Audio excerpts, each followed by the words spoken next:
नमस्कार विद्यार्थियों, मैं हूं गणपत सेजू और आप सभी का स्वागत करता हूं आप ही के अपने channel GK with G sir के अंदर। माध्यमिक शिक्षा बोर्ड राजस्थान अजमेर के द्वारा कक्षा 10th के बोर्ड एग्जाम का सिलेबस जारी कर दिया गया है और इस सिलेबस के अंदर आपको बताया गया है कि कौन से टॉपिक, कौन से अध्याय जो है वो कितने अंक के हैं। तो सामाजिक विज्ञान जो आपका विषय है, जिसके अंदर इतिहास, भूगोल, राजनीति, अर्थशास्त्र सब्जेक्ट आपकी रहती है, उन सभी के कौन से चैप्टर कितने अंक के हैं वो इस वीडियो के अंदर मैं आपको बताने वाला हूं। इनसे फायदा क्या होता है कि आप जिस चैप्टर का अंक विभाजन ज़्यादा है उनको आप थोड़े तवज्जो से पढ़े, मतलब ध्यान से पढ़े, ताकि आपका जो नंबर है ना, ये देखो आज के टाइम की स्मार्ट स्टडी होती है और स्मार्ट स्टडी यही है कि स्मार्ट कि आप जो ज़्यादा अंक का चैप्टर है उसको ज़्यादा तवज्जो दे, मतलब ज़्यादा ध्यान से पढ़े, ताकि आपके जो अंक है ना वो शानदार तरीके से आए। तो आपके बोर्ड एग्जाम में आपको बता दूं कि आपके हाफ ईयरली के अंदर जो चैप्टर है उसका अंक विभाजन भी सेम ही प्रकार का है। तो इसलिए अंक विभाजन आप करें क्या, अपनी नोटबुक निकालें, किताब निकालें और उसके अंदर है ये जो चैप्टर आपके दे रखे हैं उनके आगे ये अंक है आप लिख लें, ताकि आपको पता चले। 80 अंक का आपके प्रश्न पत्र, ये वार्षिक की बात है, और 20 का सत्रांक है, 100 का पूर्णांक रहता है। और हाफ ईयरली के अंदर अंक विभाजन सेम है, तो मैं ये फटाफट से आपको बता देता हूँ। सामाजिक में सब्जेक्ट ज़्यादा है तो वीडियो थोड़ा सा लंबा हो सकता है। पहले इतिहास की बात करते हैं अपन। इतिहास भाग है आपके, वो है यूरोप में राष्ट्रवाद का उदय। ये आपके 4 अंक का चैप्टर रहेगा और इसके अंदर टॉपिक जो है फ्रांसीसी क्रांति और राष्ट्र का विचार, यूरोप में राष्ट्रवाद का निर्माण, क्रांतियों का युग 1830 से 1848, मतलब यूरोप में जर्मनी और इटली का निर्माण, राष्ट्र की दृश्य कल्पना और राष्ट्रवाद और साम्राज्यवाद। ये आपकी यूरोप में राष्ट्रवाद जो है इसके अंदर ये सेट टॉपिक है, इसको 4 नंबर से आपको डिफाइन किया गया है। भारत में राष्ट्रवाद जो चैप्टर है ये भी आपके 4 अंक का है। प्रथम विश्व युद्ध, खिलाफत और असहयोग, आंदोलन के भीतर अलग अलग धाराएं, सैन्य अवज्ञा की ओर और सामूहिक अपनेपन का भाव। यह है भारत में राष्ट्रवाद जो चैप्टर है, ये है आपके, ये टॉपिक पढ़ने होंगे।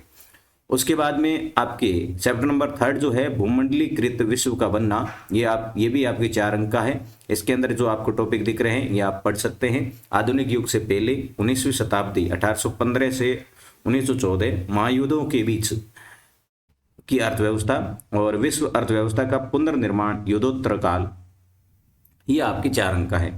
फिर है आपका औद्योगिकरण का युग, ये भी आपके 4 अंक का है। मतलब सभी चैप्टर इतिहास भाग के जो है अभी तक जो अपन ने देखे हैं वो 4-4 अंक के आ रहे हैं। और औद्योगिकरण जो है इसमें है औद्योगिक क्रांति से पहले, हाथ का श्रम और भाप शक्ति, उपनिवेशों में औद्योगिकरण, कारखानों का आना और औद्योगिक विकास का अनूठापन, वस्तुओं के लिए बाजार। ये जो चैप्टर है, टॉपिक है, ये आपको पढ़ने हैं। फिर चैप्टर नंबर 5 है कि मुद्रण संस्कृति और आधुनिक दुनिया। ये भी आपके 4 अंक का है, 5वां चैप्टर है जो। जैसे शुरुआती मुद्रित पुस्तकें, यूरोप में मुद्रण का आना, मुद्रण क्रांति और इसका प्रभाव, पढ़ने का उन्माद, 19वीं शताब्दी, भारत और मुद्रण संसार, धार्मिक सुधार और सार्वजनिक बहसें, प्रकाशन के नए रूप, मुद्रण और प्रतिबंध। यह जो टॉपिक है मुद्रण और संस्कृति एवं आधुनिक दुनिया, इसके अंदर आपको पढ़ने हैं। इसके बाद में आपके पुस्तक आती है समकालीन भारत, भाग 2, है ना। भाग 1 तो आपने पढ़ के आए हैं आप 9th में, जो कि भूगोल की है।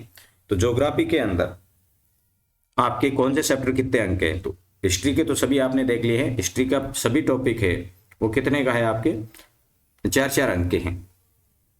अब इसके ज्योग्राफी में देखते हैं, संसाधन और विकास जो चैप्टर है ये आपका 3 अंक का है, जिसके अंदर आपको संसाधनों के प्रकार, संसाधनों का विकास, भारत में संसाधन नियोजन, भू संसाधन, भू उपयोग, भारत में भूमि उपयोग प्रारूप, भूमि निम्नीकरण और संरक्षण उपाय, मृदा संसाधन, मृदाओं का वर्गीकरण, मृदा अपर्दन और संरक्षण, ये आपको पढ़ने होंगे। और चैप्टर नंबर जो 2 है ना, वन और वन्य जीव संसाधन, ये आपके केवल और केवल 2 अंक का है। तो इसमें आप अनुमान लगा सकते हैं कि आपके बड़े जो क्वेश्चन है वो इसमें आने वाले नहीं है, बिल्कुल छोटे क्वेश्चन आएंगे, लघुत्तरात्मक हो या फिर आपके अति लघुतरात्मक हो, एक या दो तीन लाइनों वाले आएंगे, 2 अंक का ही है चैप्टर। फिर है जल संसाधन, जल संसाधन आपके 3 अंक का है। तो जल दुर्लभता और जल संरक्षण एवं प्रबंधन की आवश्यकता, बहुउद्देशीय नदी परियोजना और समन्वित जल संसाधन प्रबंधन, वर्षा जल संरक्षण। तो इसमें आप ये वर्षा जल संरक्षण वाला थोड़ा सा देख लेना, ये भी आपके 3 अंक का है, तो अब निबंधात्मक प्रश्न आपकी नहीं बनेगा इसमें।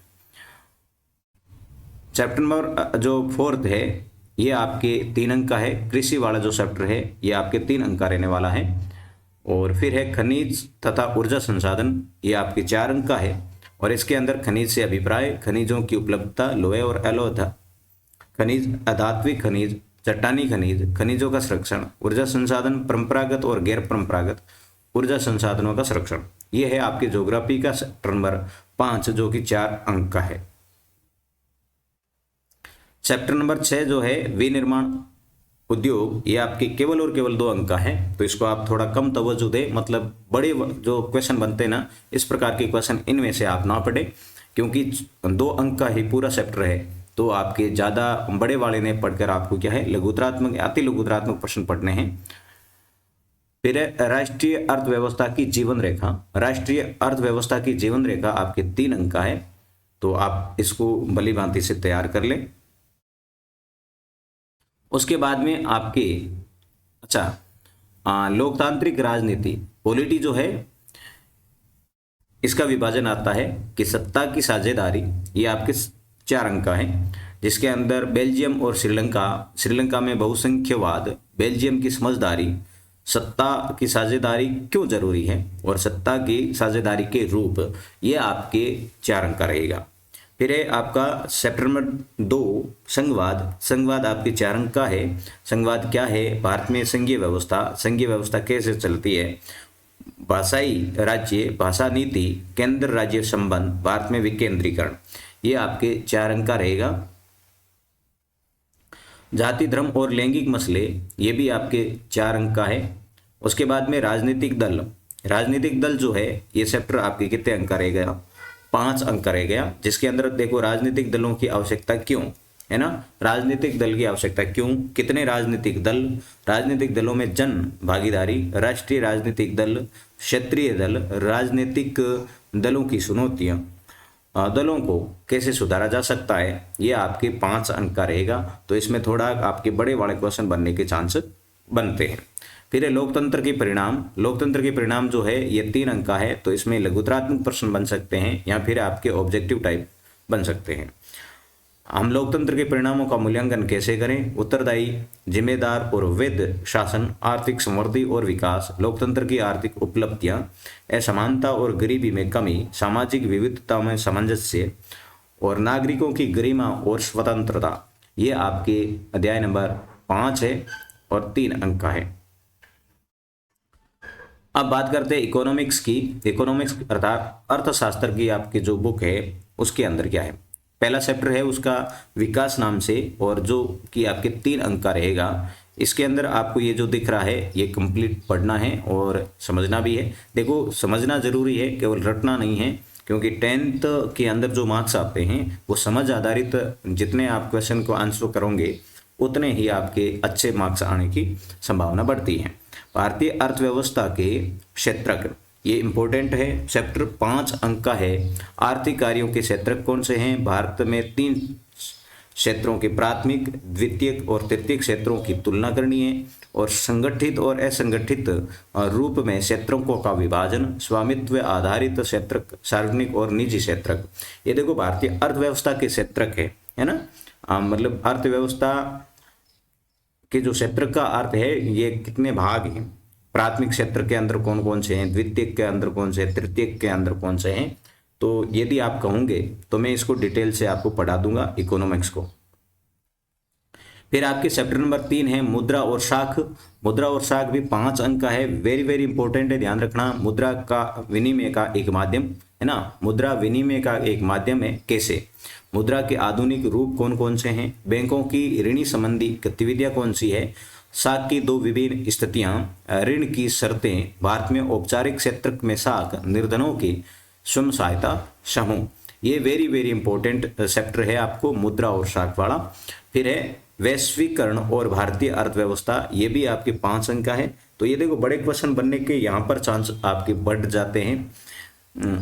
अंतर्देशीय उत्पादन, देशों में उत्पादन को आपस में जोड़ना, विदेशी व्यापार और बाजार का एकीकरण, वैश्वीकरण को संभव बनाने वाले कारक, विश्व व्यापार संगठन, भारत में वैश्वीकरण का प्रभाव, न्याय संगत वैश्वीकरण के लिए संघर्ष, ये आपके इंपॉर्टेंट है, इसको आप देख लेना। 5 अंक का है, तो देखो 5 अंक वाले को थोड़ा समझकर पढ़ना है आपको। जैसे उपभोक्ता अधिकार, तो इसमें आ सकता है कि उपभोक्ता के कौन कौन से अधिकार है, कितने अधिकार है, तो 6 जो अधिकार होते हैं और 6 के नाम लिखने, इस प्रकार का आप याद कर लेना, है ना। या फिर देखो उपभोक्ता, बाजार में उपभोक्ता, उपभोक्ता कहते किसे हैं, इस प्रकार का क्वेश्चन आ सकता है। तो 2 अंक का है, तो कोई बड़ा क्वेश्चन आपके इसमें आएगा नहीं।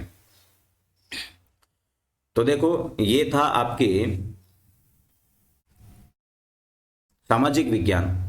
तो सभी मैंने वीडियो वैसे डाल दिए हैं आपके, वो एक एक करके, क्योंकि सभी एक साथ में आप नहीं देख पाते हो, तो मैंने अलग अलग आपके सभी डाल दिए। यहाँ पर देखें 2 और 5 7, 7 और 5 12, 12 और 5 17 और 3 20, 20 अंक की आपकी इकोनॉमिक्स है। सभी लगभग 20-20 की है ना। 20-20 अंक का एक बुक है आपकी SST की, वो 20-20 अंक की है। तो आप इसको तैयार कर लें कंप्लीट रूप से। अंक विभाजन आप अपनी बुक के आगे लिख लें, जो इंडेक्स दे रखा है उसमें, ताकि आपको तकलीफ ना हो कुछ लिखने करने में। और इनके मॉडल पेपर है, हम वैसे डालते रहेंगे, आप उसको देखेंगे तो कंप्लीट आपका रिवीजन हो जाएगा और समझ भी आ जाएगा कि कौन से किस प्रकार के क्वेश्चन बनते हैं और उसको लिखना भी किस प्रकार से होता है। तो ये था आज का वीडियो, मिलेंगे नेक्स्ट वीडियो में, तब तक के लिए जय हिंद, वंदे मातरम।